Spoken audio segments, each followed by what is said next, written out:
ിക്കുകയാണ്. അത് റമദാനിലെ എല്ലാ രാവുകളിലും അത് നടന്നുകൊണ്ടിരിക്കുകയാണ്.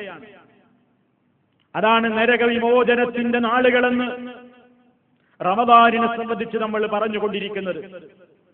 ആ പാപികളായ ആളുകളുടെ ലിസ്റ്റിൽ നിന്ന് മായ്ക്കപ്പെട്ട് നമ്മുടെ പാപങ്ങൾ ശുദ്ധീകരിക്കപ്പെട്ട് സ്വർഗീയാരാമത്തിലേക്ക് പ്രവേശിക്കപ്പെടാവുന്ന ഭാഗ്യവാന്മാരുടെ ലിസ്റ്റിൽ ഉൾപ്പെടാനുള്ള മനമുരുകിയുള്ള പ്രാർത്ഥനയുടെ ദിവസങ്ങളിലൂടെയാണ്, ധന്യമായ നിമിഷങ്ങളിലൂടെയാണ് നാം കടന്നുപോയിക്കൊണ്ടിരിക്കുന്നത്.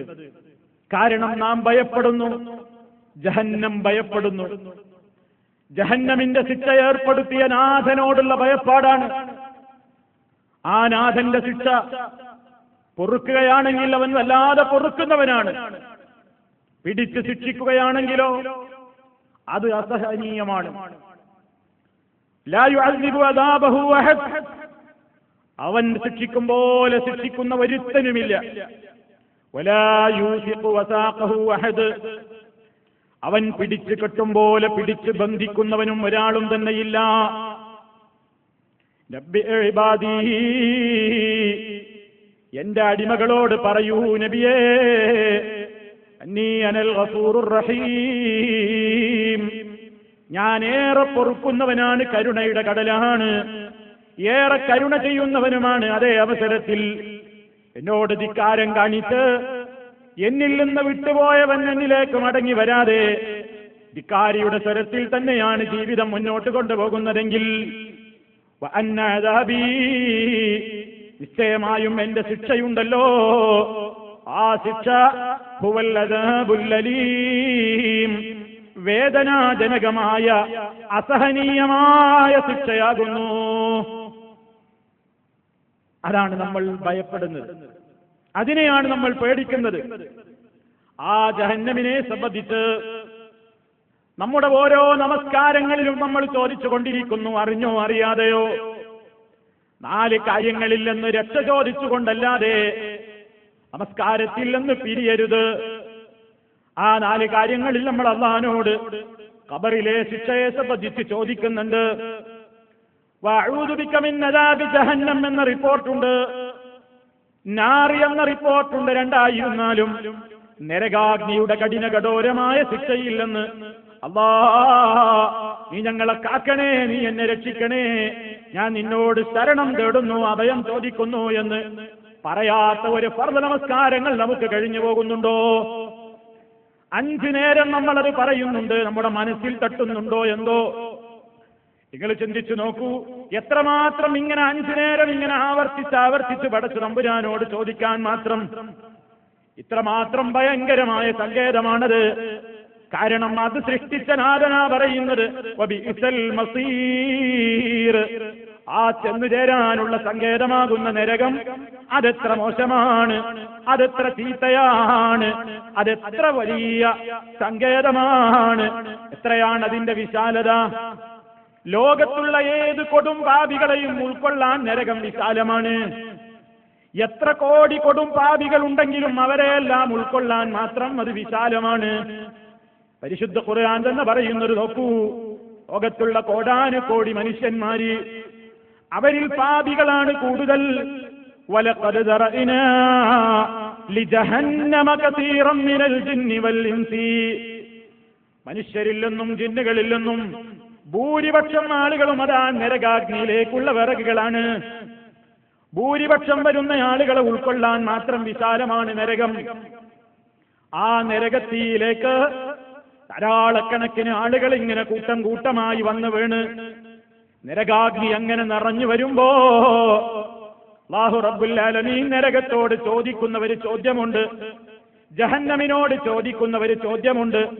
വിശുദ്ധ ഖുർആനിൽ അത് നമ്മോട് ഇങ്ങനെ പറഞ്ഞു തരുന്നു, യൗമ നഖൂലു ലിജഹന്നമ ഹലിം തലഅതി വതഖൂലു ഹൽ മിൻ മസീദ്. അല്ലാഹു റബ്ബുൽ ആലമീൻ പറയാണ്, യൗമ നഖൂലു, നാം പറയുന്ന ദിവസം, അല്ലാഹ് പറയാണ് നാം പറയുന്ന ദിവസം, ലിജഹന്നമ, ജഹന്നമിനോട് നാം പറയുന്ന ദിവസം, നാം ചോദിക്കുന്ന ദിവസം, ഹലിം തലഅതി, നീ നിറഞ്ഞുവോ, നിനക്ക് മതിയായോ? നീ നിറഞ്ഞുവോ? ഇനിയും നിന്റെ അടുക്കൽ ആളുകളെ സ്വീകരിക്കാൻ സ്ഥലമുണ്ടോ?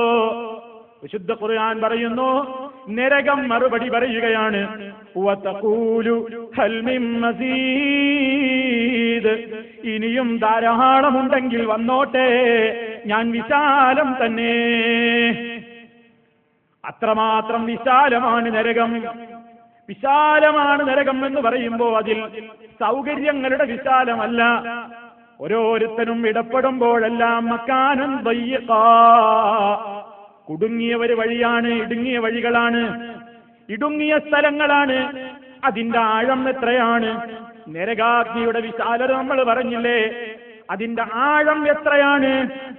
നമ്മൾ നബി സല്ലല്ലാഹു അലൈഹി വസല്ലമിന്റെ വചനങ്ങൾ കൊണ്ട് മാത്രമേ അതൊക്കെ മനസ്സിലാക്കാൻ കഴിയൂ. നമ്മുടേതായ ബുദ്ധി കൊണ്ടൊന്നും പറയാൻ കഴിയാത്ത മേഖലയാണ്, തികച്ചും ഗൈബിയായ കാര്യങ്ങളാണ്. നബി സല്ലല്ലാഹു അലൈഹി വസല്ലം പക്ഷേ നമ്മെ ആ വിഷയത്തിൽ വളരെ കൃത്യമായി തന്നെ പഠനങ്ങൾ നൽകിയിട്ടുണ്ട്. അബൂ ഹുറൈറ റളിയല്ലാഹു തആല അൻഹു പറയാണ്, കുന്നാ മഅ റസൂലില്ലാഹി സല്ലല്ലാഹു അലൈഹി വസല്ലം, ഞങ്ങൾ അല്ലാഹുവിന്റെ റസൂലിന്റെ കൂടെ ഇരിക്കുമ്പോ ഇത് സമിയ വജ്ബ, ഒരു ഘോരമായ എന്തോ വന്നു വീഴുന്ന ശബ്ദം കേൾക്കുന്നു.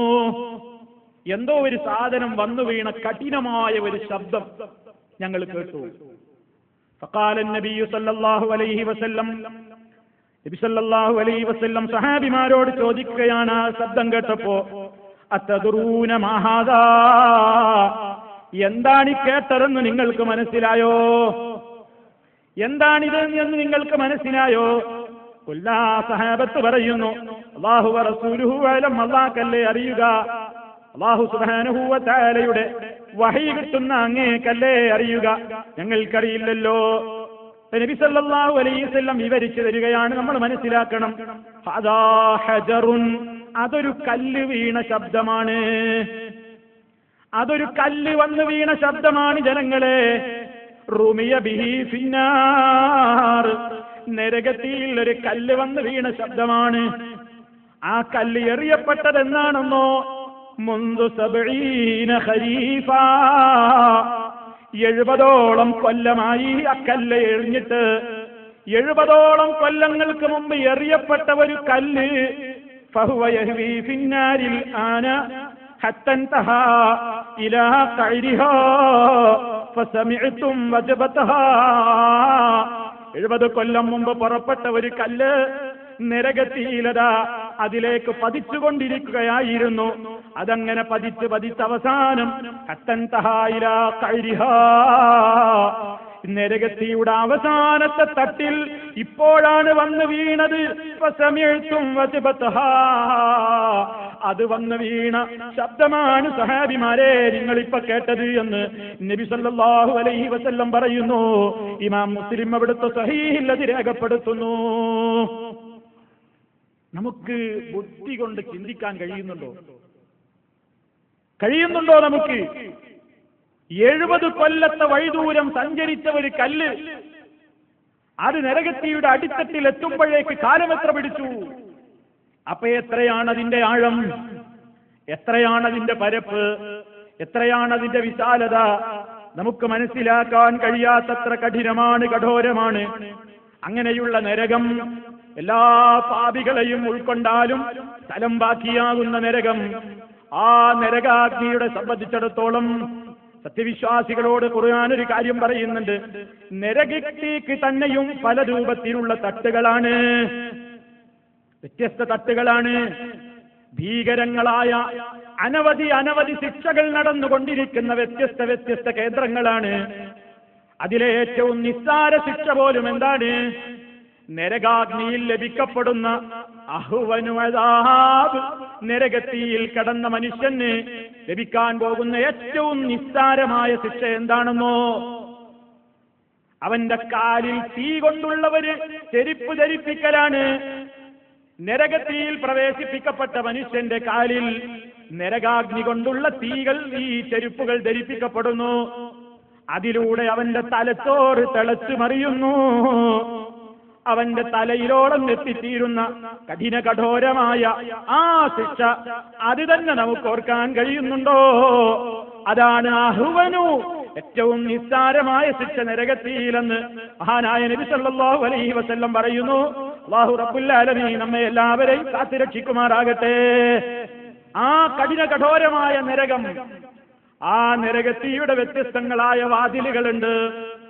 ഓരോ കവാടങ്ങളിലൂടെയും കടക്കുന്ന ഹതഭാഗ്യന്മാരുണ്ട്.